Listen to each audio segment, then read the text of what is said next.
Study, reflect, and listen to the Lord. Let Him direct your steps.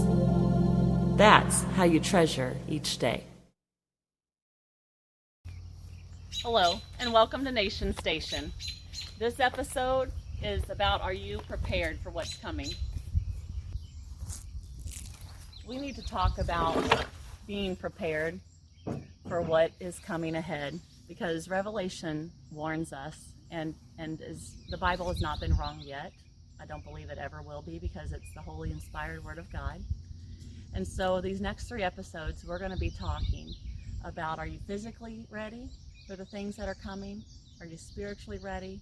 And do you know what the final judgment's going to be all about? This episode may sound more harsh and alarming than others, but there's an urgency that needs to be talked about now. I'm sick and tired of sitting back with my head buried in the sand, ignoring the signs of devastating earthquakes, volcano eruptions, flooding, hurricanes, and so on, that are happening all around the world that don't get shared on the mainstream media. Look up the 2 preachers who are in the midst of these happenings, letting people know what is really going on with this planet that we inhabit. If you want to find out more details, they are the source to go to. We live near a huge fault line, which could shift any time. I'm not trying to scare you. I think we need to plan and prepare where we could go in a time of crisis. Would you be physically able to step in and help those who are hurt or sick? We have to stop fighting amongst ourselves. Identify the real enemy as Satan. Yes, he is alive and wreaking havoc on this earth. He knows his time is getting short. He works overtime in the churches and family units trying to get us to redefine marriage, and when life begins, it's sick and we're falling for his schemes. But until the truth, which comes from the holy Word of God, becomes our solid foundation once again, he will keep enticing people with subtle doubts and turning insecurities into fears until they slip away from the beliefs they once held. Remember, this nation was founded on Christian principles.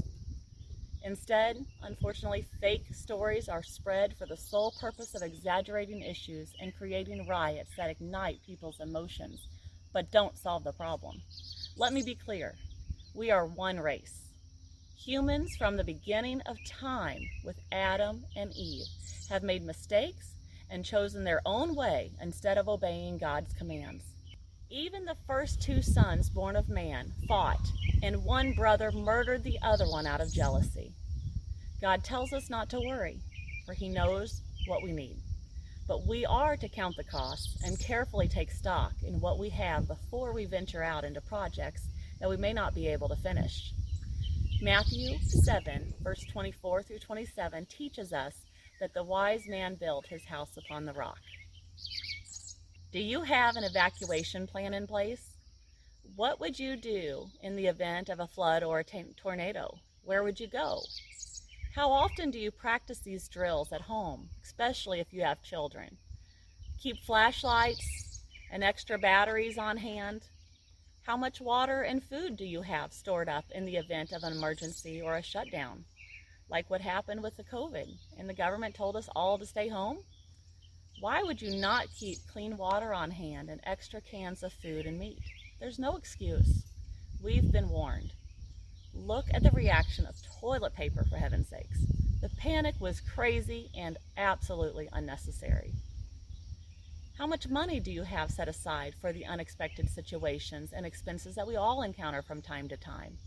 We are not to consistently borrow. That puts us in a vulnerable position to become slaves to our money, which many struggle with by living literally paycheck to paycheck. That's ridiculous.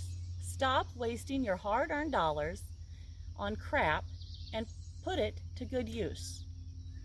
All we have is God's. In fact, the very breath he gives us is a gift that we should never take for granted. There are people suffering with health problems that would give up everything they own to walk, or again, to breathe without a machine giving them oxygen.